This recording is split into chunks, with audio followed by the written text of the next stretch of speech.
ne nous donne pas parce que nous sommes gentils, mais parce que lui, il est gentil. Qu'est-ce que tu en as dit? Tu peux être plus instruit. Tu peux avoir plus de diplômes. Tu peux avoir plus de talent. D'une manière ou d'une autre, quelqu'un qui est moins talentueux que toi soit sur la plateforme. N'envie pas cette personne. Dis seulement, un jour, mon tour viendra. Un jour, Dieu se souviendra aussi de moi. Je vais te dire quelque chose. Dans le livre de Esther, Mardochée va sauver la vie du roi. Quand Mardochée va sauver la vie du roi, c'est plutôt Haman qui sera élevé. Mardochée ne fera pas de ça un problème.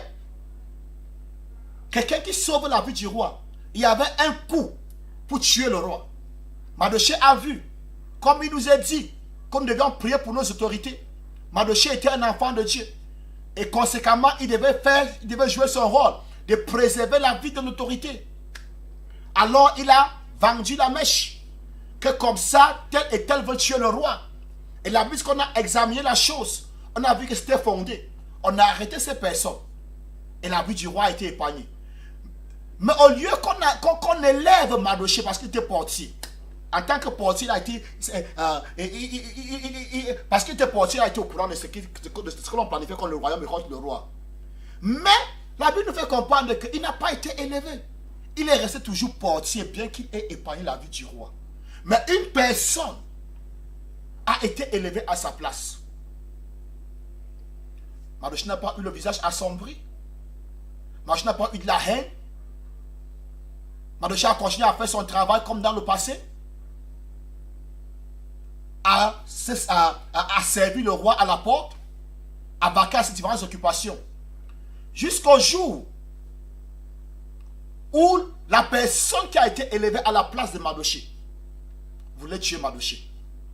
La Bible nous fait comprendre que le jour qu'il a élevé la potence pour pendre Mardochée, la Bible dit, cette nuit-là, le roi n'a pas pu dormir.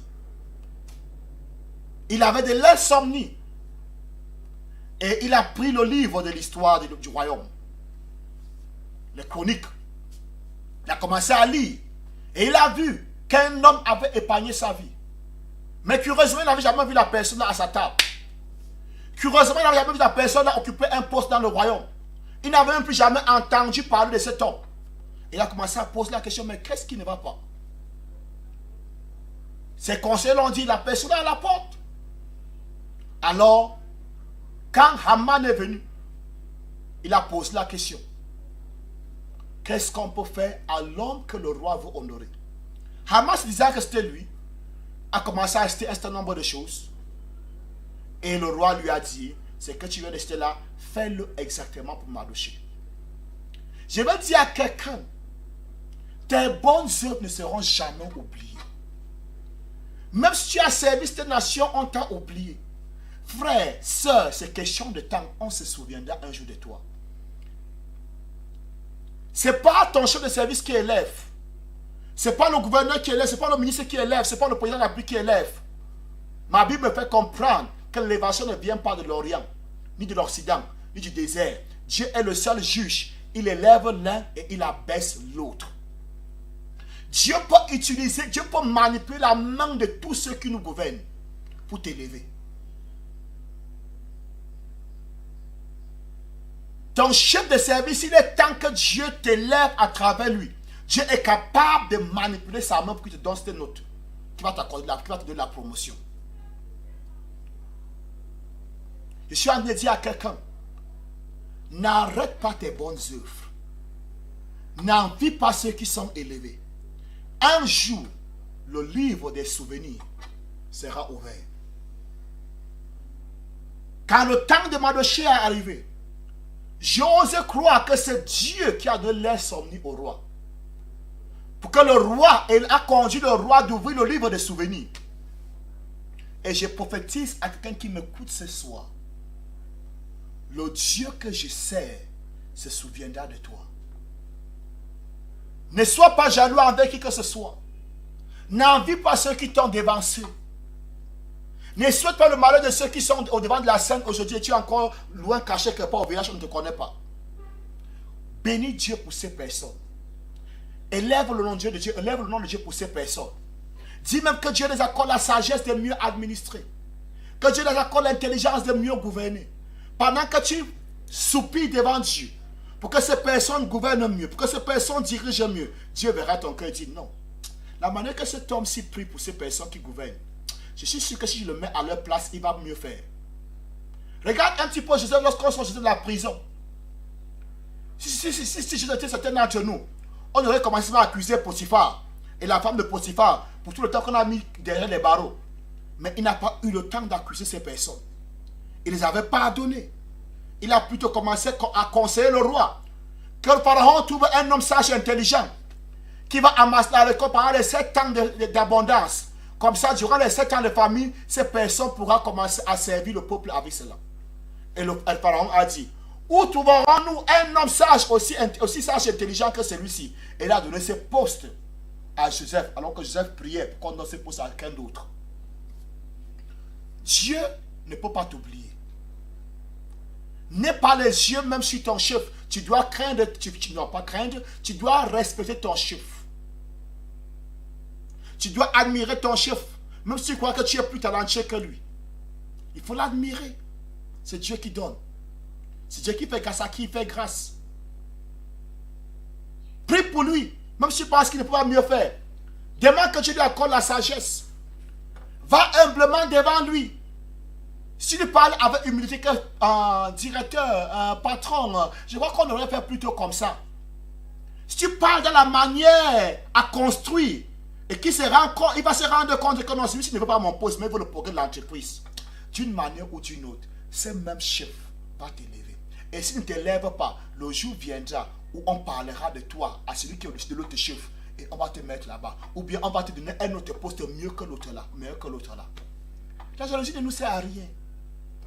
La jalousie nous détruit plutôt. Quand tu es envieux, tu manques le sommeil inutilement. Tu as l'insomnie inutilement. Tu développes ce que nous appelons goitre spirituelle inutilement. Mais quand on va commencer à apprécier Dieu, à apprécier nos dirigeants, par rapport à là où nous sommes. Parce que j'ai dit ceci hier. Il ne faut pas seulement avoir les yeux rivés sur ceux qui t'ont dévancé. Fais un petit peu flashback en arrière pour voir ceux aussi que tu as dévancé. Je dis toujours, tu peux ne pas avoir les habits que tu as, mais tu n'es pas nu. Dis merci à Dieu. Tu peux ne pas manger ce que tu désires manger, mais tu ne dors pas affamé. Dis merci à Dieu. Commence à apprécier Dieu pour le peu qu'il t'a donné. Le texte que nous venons de lire nous dit que celui qui est fidèle en peu de choses sera fidèle quand l'abondance viendra. Oui. Tu peux ne pas avoir la voiture que tu as. Tu peux ne pas avoir la voiture que tu as besoin. Mais tu as quand même une voiture. D'autres n'en ont pas. Rends grâce à Dieu. Tu peux ne pas avoir le genre de style de moto que tu as besoin. Mais tu as peut-être une moto. Dis merci à Dieu pour la moto là. D'autres n'en ont même pas. Tu es peut-être piéton. Il faut dire merci à Dieu. D'autres n'ont même pas le pied là pour marcher. Soyons reconnaissants. Soyons reconnaissants envers notre nation. Soyons reconnaissants par-dessus tout envers Dieu. Soyons reconnaissants envers notre église. Il peut y avoir des choses à l'intérieur de l'église qui ne te plaisent pas. Mais l'église là existe, d'autres n'existent même pas. Ou il y a ailleurs, pire que dans celle que tu accuses. Ce n'est même pas le bon sens que d'être dans une église et tu accuses cette église. Le manquement d'une église, si tu es membre de cette église, c'est ton manquement. La Bible dit que nous sommes le corps de Christ. Si une partie du corps est malade, tout le corps est malade. Je dis à un bien-aimé ce soir, cet après-midi, je dis à une bien-aimée cet après-midi, ne laissons pas que la jalousie domine sur nous, mais nous devons dominer sur elle. Dieu a dit à Caïn, le péché se trouve à ta porte, et ce désir se porte vers toi, mais toi domine sur lui. Il s'agit de quel péché? L'ego, la jalousie était à la porte de Caïn, avec l'envie, avec le désir porté sur Caïn. Et Dieu a dit, toi, domine sur elle, sur cette jalousie, domine sur ses péchés, domine sur ses péchés. Je dis à quelqu'un ce soir, et je vais me répéter encore, personne ne peut prétendre ne pas avoir ces choses en lui. Amen. Mais ce que nous devons faire, c'est de pouvoir étouffer ces choses appelées jalousie. C'est de pouvoir réduire en néant ces choses appelées jalousie. Ne laissons pas cette jalousie, cette haine, cette accusation dominer sur nous, mais nous devons dominer sur la jalousie. Nous devons être reconnaissants. Deuxième des choses pour avoir la domination sur la jalousie. Refuser de se positionner comme ennemi de Dieu. Nous devons refuser d'être ennemi de Dieu parce que le cœur a été élevé. Et quand on me pose la question, comment est-ce qu'on devient ennemi de Dieu lorsqu'une personne a été élevée? Lorsqu'on a vu une personne. En réalité, chaque fois que tu as vu une personne, chaque fois que nous envions des personnes, nous sommes en train d'employer un doigt accusateur sur la personne de Dieu. Nous sommes en train de dire à Dieu, tu n'es pas un Dieu juste. Car si tu avais été un Dieu, si tu étais juste, tu n'aurais pas élevé cette personne à ma place. Donc lorsque nous accusons des personnes, lorsque nous sommes jaloux contre des personnes, en réalité, nous pointons un doigt accusateur sur la personne de Dieu. Nous sommes en train de dire à Dieu, Seigneur, tu n'es pas juste.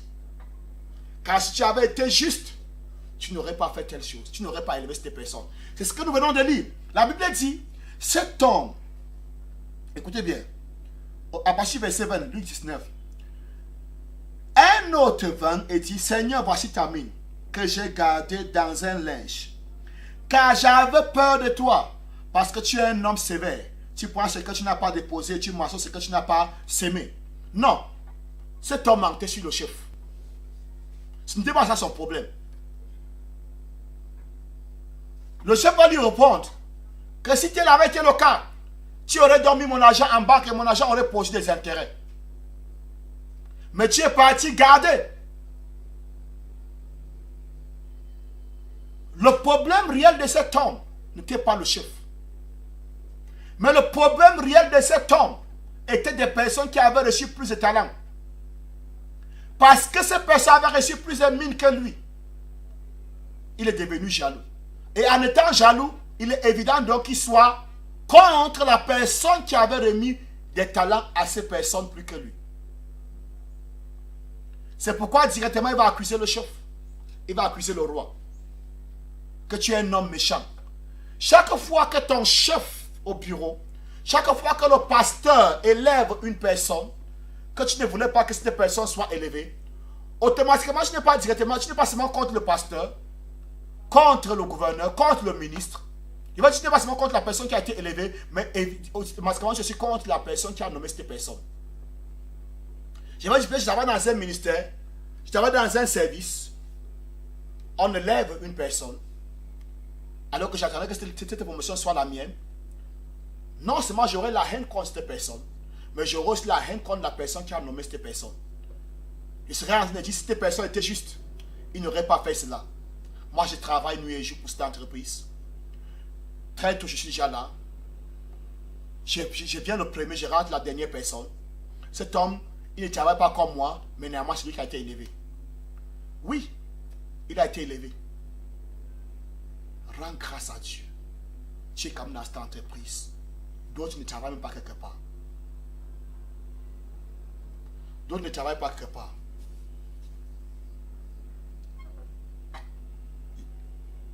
Amen, amen.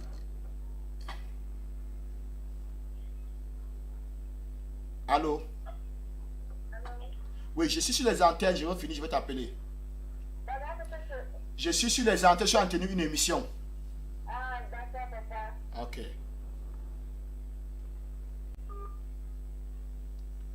Amen, amen.